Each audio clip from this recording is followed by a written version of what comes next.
Tuhan telah menciptakan manusia sebagai khalifah di dunia, yang takkan pernah terlepas dari lingkungannya.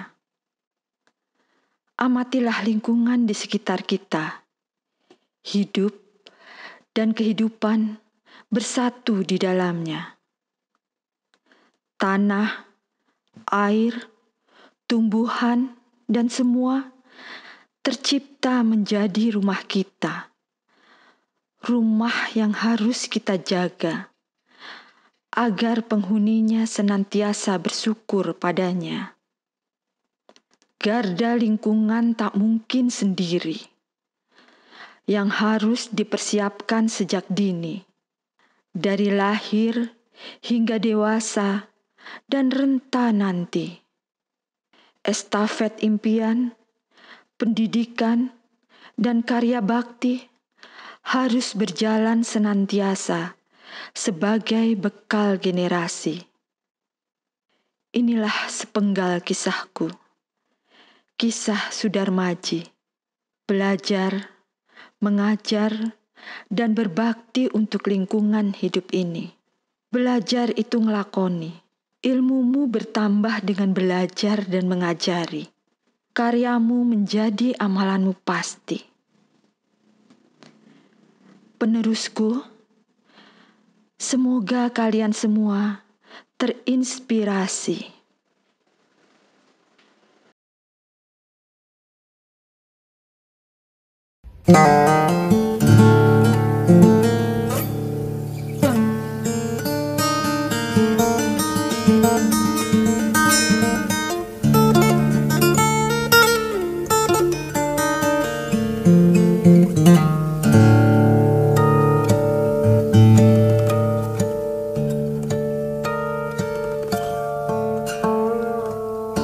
Dilahirkan tanggal 21 Desember 1948 di Bagung, sebuah desa di Kecamatan Prembon, Kawadanan Prembon, Kabupaten Kebumen.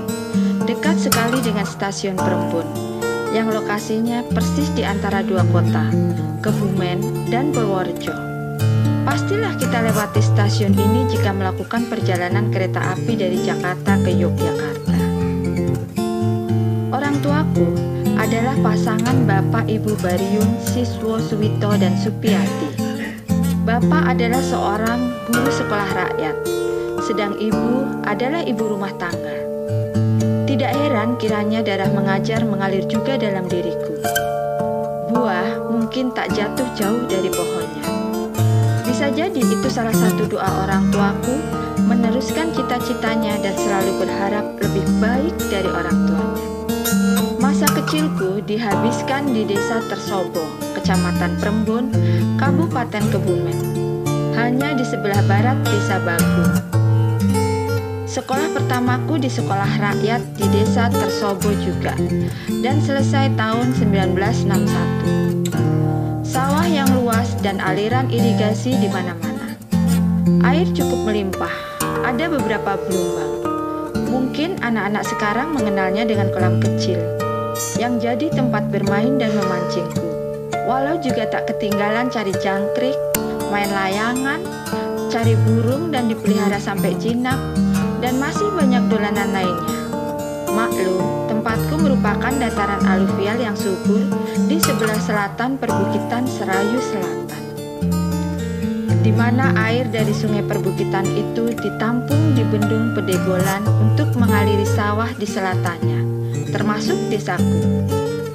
Pemandangan bukit, bentang alam, dan melimpahnya air sangat dekat dengan masa kecilku. Mungkin ini juga yang membawaku pada kecintaanku pada ilmu bumi.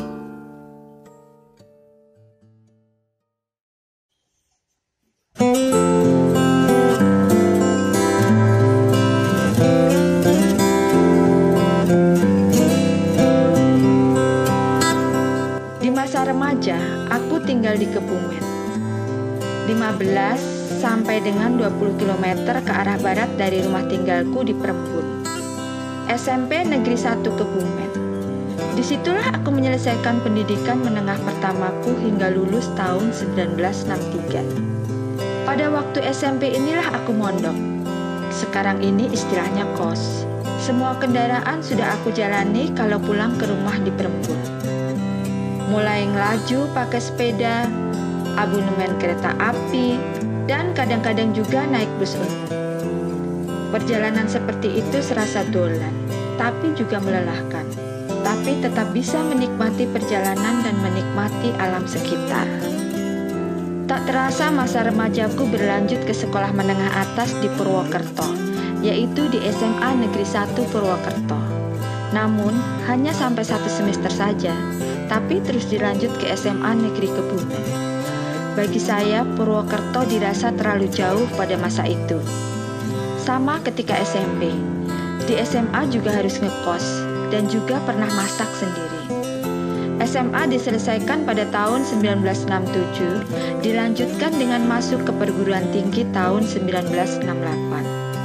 Walaupun sebetulnya bercita-cita menjadi seorang dokter, tapi saat itu situasinya tidak memungkinkan ke fakultas kedokteran karena pertimbangan ekonomi. Ada pilihan yang lain, yaitu menjadi insinyur geologi. Tapi ternyata juga tidak kesampaian, karena tes masuk ke fakultas teknik tidak berhasil. Manusia boleh punya cita-cita, tapi Allah punya pilihan lain.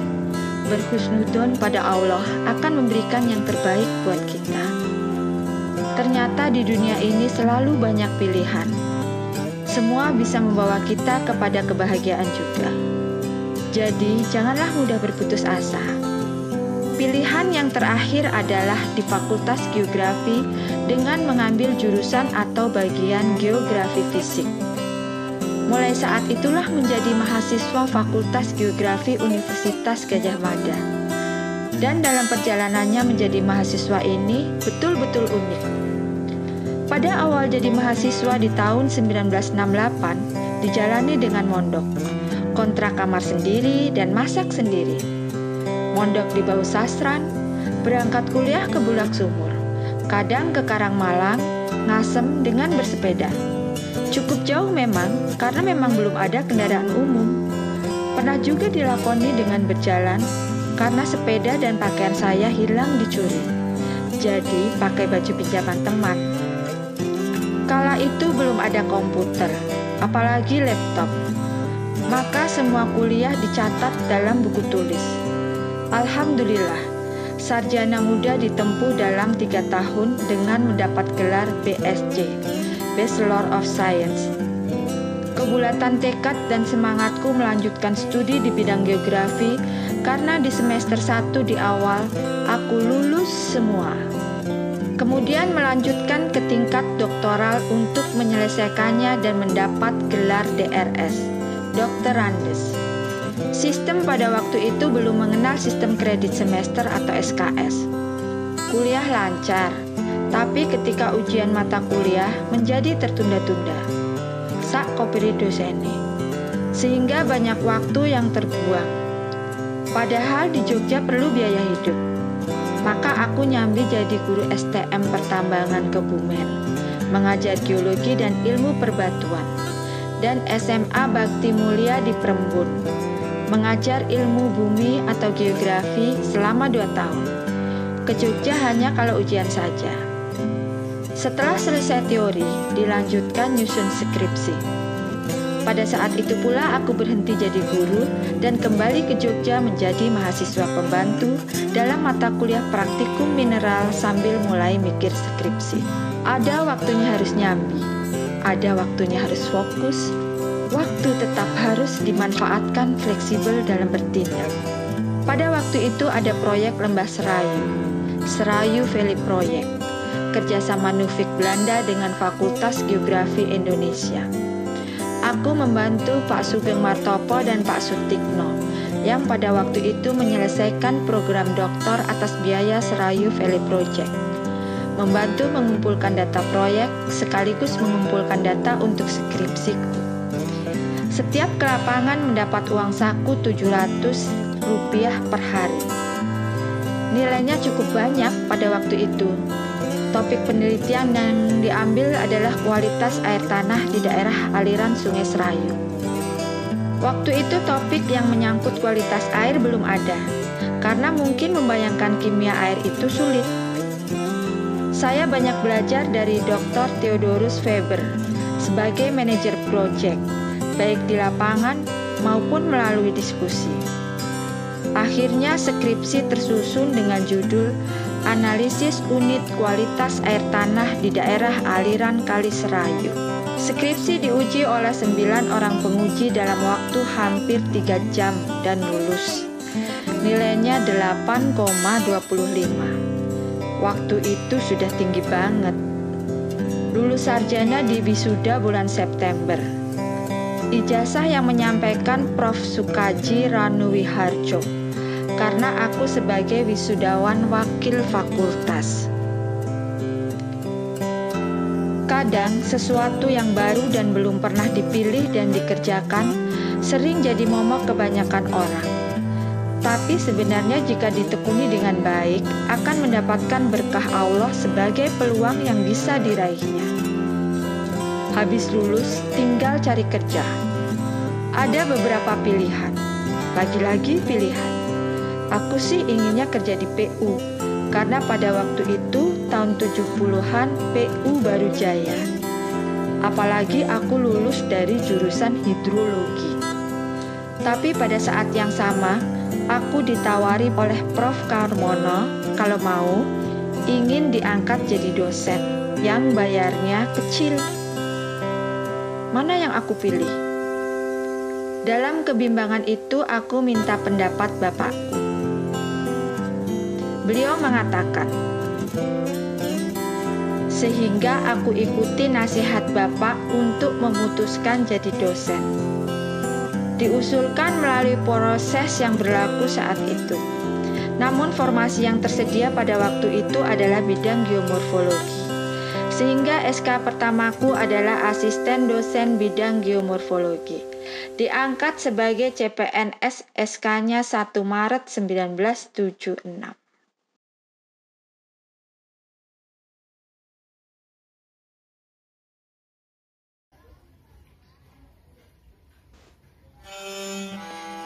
Mulailah jadi dosen paling junior di fakultas maupun di jurusan. Pekerjaan awal hanya memberi asistensi dan praktikum. Waktu berjalan terus. Setelah setahun diangkat jadi PNS, masih dalam mata kuliah geomorfologi. Dalam tahun itu aku menikah dengan adik temanku pada Juni 1977. Sebagai dosen, tentu saja ilmu dan yang diajarkan juga harus berkembang. Maka antara belajar dan mengajar pun harus berimbang.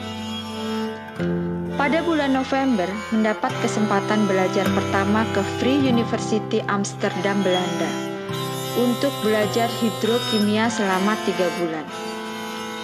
Cuma baru berjalan kurang lebih 1,5 bulan, aku dipanggil pulang ke Jogja untuk dikirim belajar ke Australia, mengambil master di The University of New South Wales.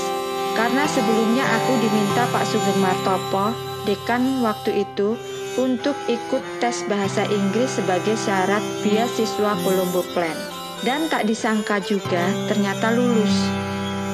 Walaupun harus diberi kursus tambahan selama 3 bulan di Australia. Tentu saja pihak Belanda sedikit tersinggung, karena aku belum menyelesaikan belajar di Belanda. Padahal boleh dibilang skripsinya saja dibiayai oleh Nufik. Itulah sehingga saya pulang ke Indonesia bulan Desember dan bulan itu harus ke Australia, meninggalkan istri yang baru hamil. Seharusnya kursus tambahan dulu 3 bulan, tapi ternyata aku sudah datang terlambat, sehingga kursus hanya diberikan 1,5 bulan. Selanjutnya masuk di School of Civil Engineering, Faculty of Engineering. Itulah perjuangan yang berat bagiku. Meninggalkan istri yang baru hamil, masuk di Fakultas Teknik dengan bahasa Inggris yang pas-pasan. Alhasil, semester pertama hasilnya nggak memuaskan, bahkan mengecewakan. Pada waktu menjelang ujian, anak pertama lahir, tapi nggak bisa komunikasi kecuali lewat surat. Telepon nggak bisa, nggak punya telepon juga. Paling pada waktu itu harus ke sentral, dan teleponnya yang bisa terima ya telepon fakultas. Baru pada semester kedua akhirnya agak lumayan, dan akhir tahun bisa pulang libur menengok istri dan anakku. Libur 2 bulan berangkat lagi ke Australia menyelesaikan studi. Selesai tahun 1980 karena setelah diperpanjang 1 semester. Syukurlah menyelesaikannya hanya cukup 4 bulan saja. Nggak ikut wisuda, ijazah dikirim via pos. Belajar di rantau memang banyak suka dukanya. Harus belajar dan menghidupi keluarga sekaligus. Untungnya kalau ditelateni semua bisa teratasi dengan baik. Tahun 1981 mulai bekerja sebagai dosen dengan golongan 3A asisten ahli. Jadi dosen yang tidak pernah berbekal bagaimana cara mengajar yang baik. Untungnya aku sudah pernah jadi guru dan juga jadi mahasiswa pembantu. Karirku sebagai dosen untungnya berjalan dengan wajar dan tentu saja dengan berbagai macam permasalahan yang harus dihadapi dan dipecahkan. Dan semuanya selalu ada jalan. Pengalaman dan kegiatan apapun yang positif di masa lalu tak disangka kelak menjadi bekal berguna di kemudian hari. Belajar dan mengajar sesuatu yang tak bisa dipisahkan. Orang mengajar harus tetap belajar. Segala permasalahan harus dihadapi dan diselesaikan.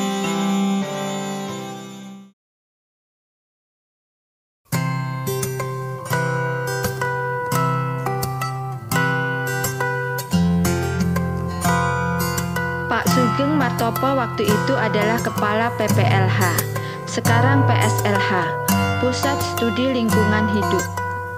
Aku adalah mahasiswa bimbingannya, S3, dan aku sering diminta untuk membantu, mengajar, dan akhirnya banyak berurusan dengan lingkungan hidup. Dan juga diminta membantu beliau mengajar di STTL, Sekolah Tinggi Teknik Lingkungan. Tahun 1989, diminta membantu Pak Jalal Tanjung untuk mengajar S2 mata kuliah pencemaran dan proteksi lingkungan yang hingga sekarang menjadi mata kuliah peganganku. Sehingga tidak heran aku banyak berurusan dengan lingkungan hidup. Menjalani pekerjaan sebagai dosen harus memenuhi tridharma perguruan tinggi. Selain mengajar dan meneliti, aku diharuskan juga mengabdi kepada masyarakat. Mengurus kepangkatan dan jabatan fungsional penting agar proses mengajar juga lancar sesuai yang disyaratkan. Jika kita menjalankan tridharma perguruan tinggi dengan tepat, maka semua seperti mengalir. Aku juga pernah menjadi Kepala Bapedalda Provinsi Daerah Istimewa Yogyakarta dari tahun 2004 hingga 2007. Ini jabatan di luar kampus. Akademisi terjun ke birokrasi. Ternyata tidak mudah juga. Idealisme kadang tidak sejalan dengan kepentingan birokrasi dan administrasi. Kadang ada pertentangan. Untuk memperjuangkan lingkungan hidup memang harus bertindak tegas dan lurus. Yang penting, aku tetap jaga prinsip. Sesuatu yang tidak dimulai dengan baik tidak akan barokah. Semua yang dijalankan dengan baik dan benar pasti juga lancar dan barokah. LH adalah investasi jangka panjang, bukan pekerjaan instan. Mungkin tidak langsung terlihat, tapi manfaatnya sampai anak cucu kita. Dengan kata lain, yang kita lakukan sekarang bukan untuk kita, tapi untuk anak cucu kita. Untuk anak cucu kita. Sesuai prinsip pembangunan berkelanjutan adalah kita membangun untuk kesejahteraan dengan sumber daya alam dan lingkungan. Tapi jangan mengorbankan generasi yang akan datang. Anak cucu kita berhak untuk menikmatinya juga. Bukan warisan, tapi amanah.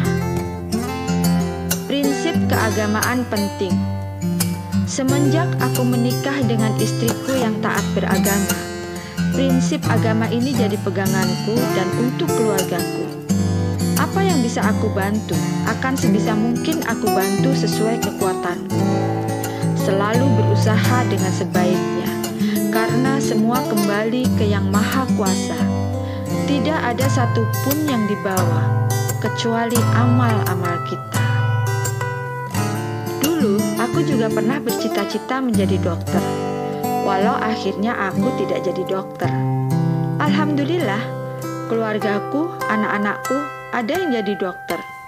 Ya, mungkin semua memang sudah digariskan.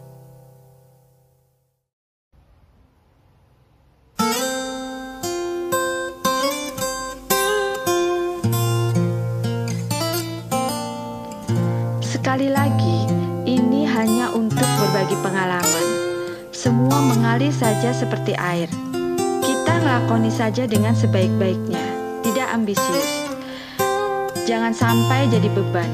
Semua hanya amanah dan kujalankan sebaik-baiknya sesuai dengan kemampuanku.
Lingkungan itu hidup itu nggak kayak gitu. Jadi itu investasi jangka panjang.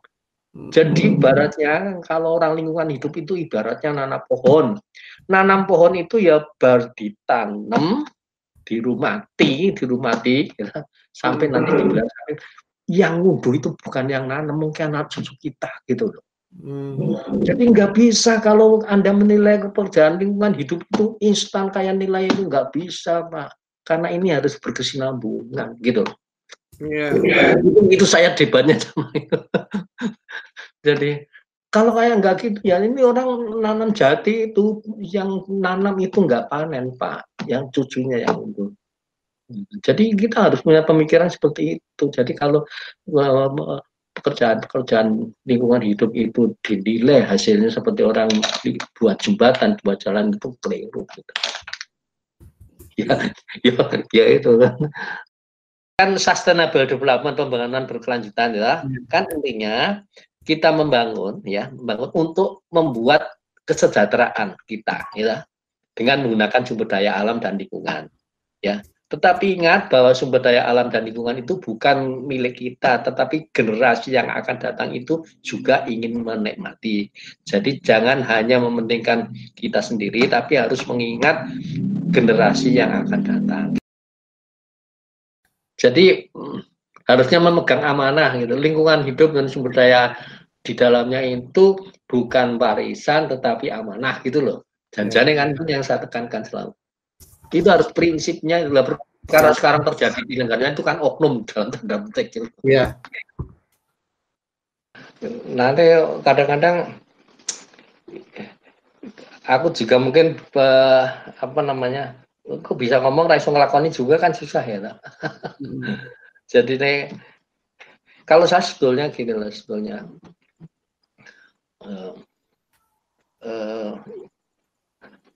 jadi prinsip keagamaan itu sangat penting, itu yang penting. Jadi itu ya itu mungkin mulai berubah ketika saya mulai menikah itu kan. Dulu masa kecil saya jauh dari agama lah, gampang gitu, nakal gitu.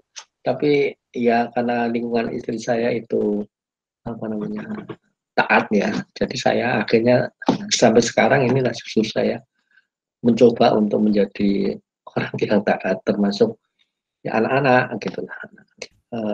Apa namanya, mencoba untuk menjalankan namanya kehidupan beragama ini, berusaha sebaik-baiknya gitu.